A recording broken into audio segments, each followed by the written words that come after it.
Selamat siang semuanya, hari ini kami akan mempresentasikan tentang produksi sekretori kot alakase yang efisien dan penerapannya dalam dekolorisasi dan detoksifikasi industri air limbah tekstil.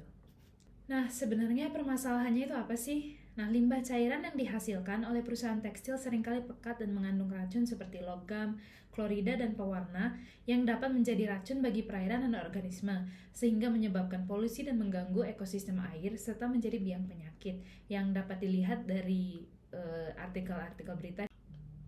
Kami mengangkat contoh kasus yang diambil dari jurnal Addressing the Debate on the Eco-Friendliness of Indonesian Batik by Water Footprint Approach yang ditulis oleh Handayani et al. Nah, di dalam jurnalnya, ia mengatakan bahwa pewarna batik yang digunakan secara umum pada industri batik adalah pewarna reaktif, indigosol, naftol, azo, asam, basa, dan pewarna langsung yang memiliki komposisi yang beracun, mutagenik, dan atau karsinogenik.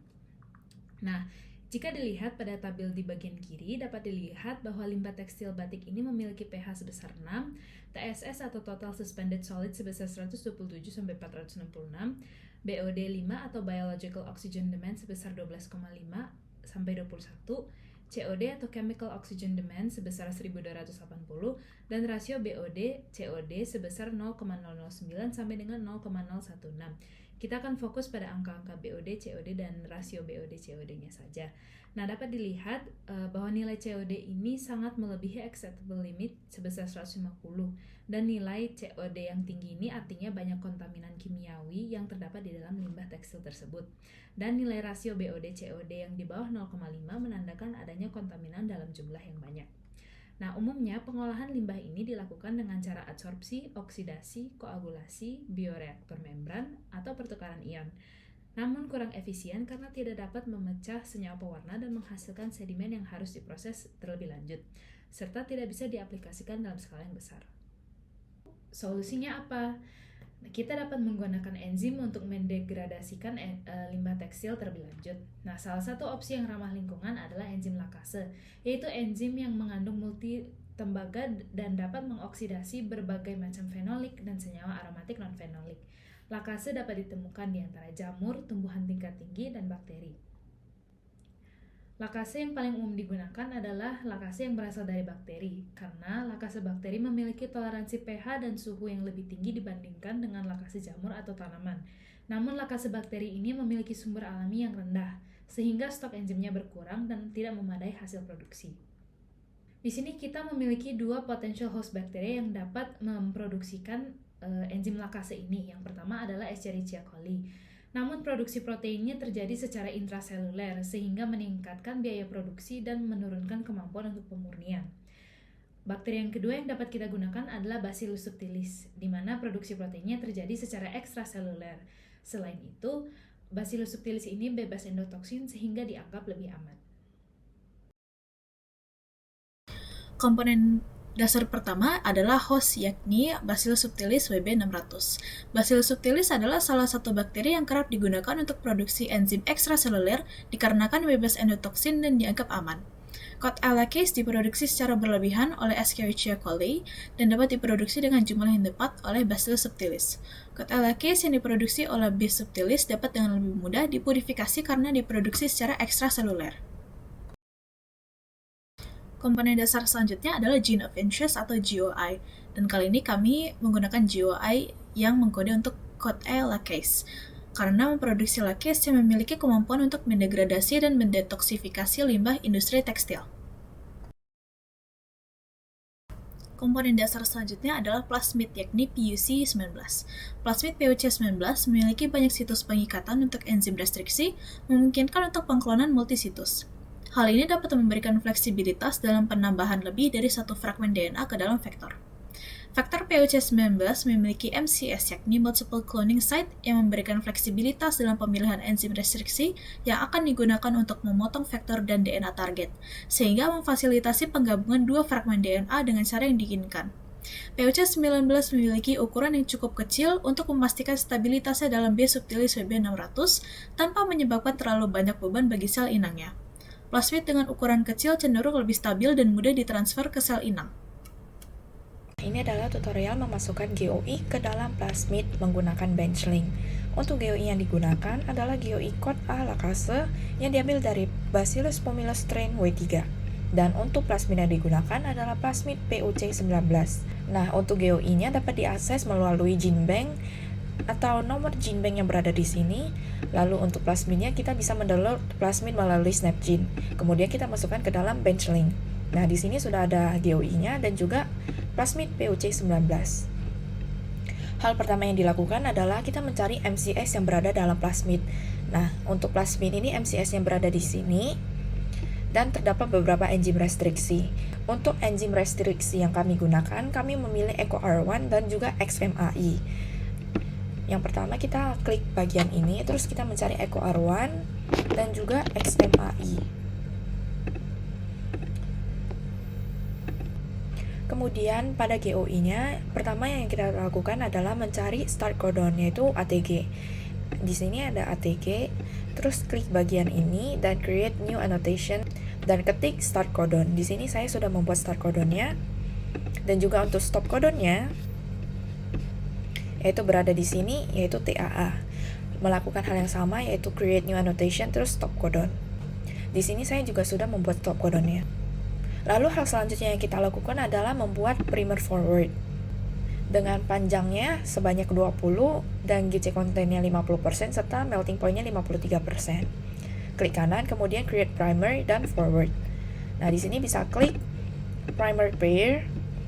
Kemudian pada cut side-nya ini EcoR1 karena sebelumnya kita memilih EcoR1 dan XMAI. Kemudian kita copy yang ini. Terus kita paste di sini.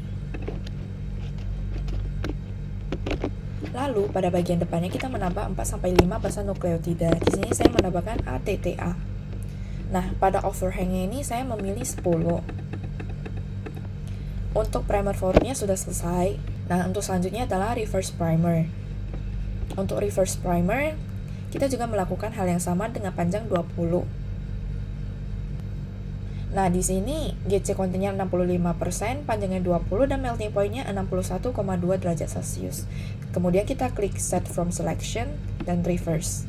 Nah, untuk cut side-nya ini kita milih XMAI. Terus kita copy yang ada di sini. Kemudian kita paste.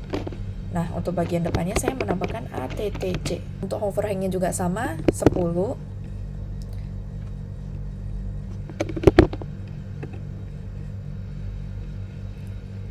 Lalu untuk namanya ini primer forward dan ini primer reverse.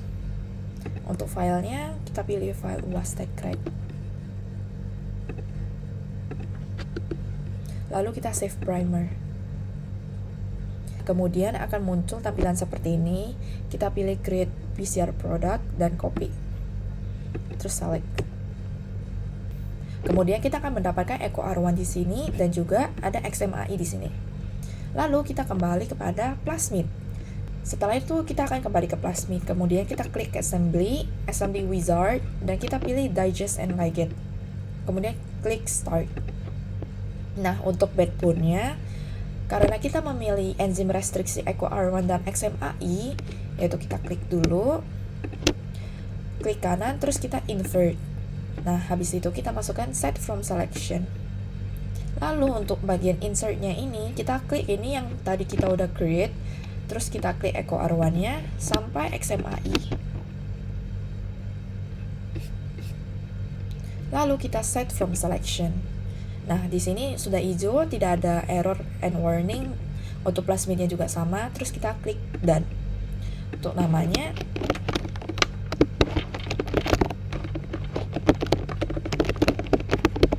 terus assemble. Nah, select. Ini adalah plasmid yang sudah direkombinan. Kita bisa mencari ini enzim restriksi yang kita gunakan. Ini adalah start codonnya. Dan juga ini adalah enzim restriksi yang kita gunakan yang kedua. Dan ini stop codonnya. Ini merupakan semua GOI yang sudah dimasukkan ke dalam plasmid. Nah, setelah kita berhasil memasukkan gene of interest, yakni kod alakase ke dalam plasmid PUC19, maka selanjutnya adalah kita akan melakukan transformasi plasmid. Transformasi merupakan metode untuk memasukkan plasmid ke dalam bakteri yang tidak memiliki plasmid, di mana dalam hal ini kami akan memasukkan plasmid PUC19 yang membawa gen kod alakase ke dalam sel inang yakni Bacillus subtilis WB600. Langkah transformasi plasmid yang pertama adalah mempersiapkan komponen. Komponen utama yang digunakan adalah plasmid dan host, di mana plasmid yang digunakan adalah plasmid PUC19 yang membawa gen kod alakase sebagai gene of interest. Yang kedua yakni host, yaitu Bacillus subtilis WB600. Tahapan yang kedua yakni tahapan transformasi menggunakan metode heat shock atau pemanasan. Nanti plasmid dan host akan dicampur di dalam tabung reaksi dan ditempatkan di dalam air panas sekitar 42 sampai 45 derajat Celcius selama 30 detik sampai 2 menit. Nah, pemanasan ini dapat menyebabkan perubahan dalam permeabilitas membran sel inang atau si WB600 ini, di mana nanti pori-pori pada membran sel inang itu akan terbuka dan memudahkan plasmid untuk masuk. Selanjutnya, tabung reaksi itu akan dipindahkan ke es atau air dingin sekitar 0-4 derajat Celcius, tujuannya untuk memperkuat kembali membran si sel inang. Dan yang terakhir, sampel ditempatkan di dalam medium nutrisi yang sesuai, sehingga dapat tumbuh dan memperbanyak diri, di mana salah satu medium nutrisinya seperti memiliki pH yang sedang hingga rendah atau asam. Hal ini dikarenakan pada sungai yang tercemar oleh bahan pewarna limbah tekstil itu cenderung memiliki pH yang asam, karena mungkin penggunaan asam sulfat atau asam asetat. Selain pH, ada juga suhu. Sungai yang tercemar memiliki suhu yang cukup tinggi, karena proses produksi pemanasan atau proses pendinginan dari sebuah produksi bahan pewarna. Dan kalau pada medium nutrisinya juga disesuaikan suhu serta pH-nya. Selanjutnya, setelah kita berhasil melakukan transformasi plasmid, lalu langsung masuk ke metode pengaplikasian, di mana metode pengaplikasian yang pertama yaitu optimasi kondisi pertumbuhan, di mana tujuannya adalah agar sel inang yang telah mengalami transformasi plasmid itu dapat berperan sama baiknya ketika di dalam laboratorium dan ketika di lingkungan target, yakni sungai yang tercemar oleh limbah pewarna tekstil.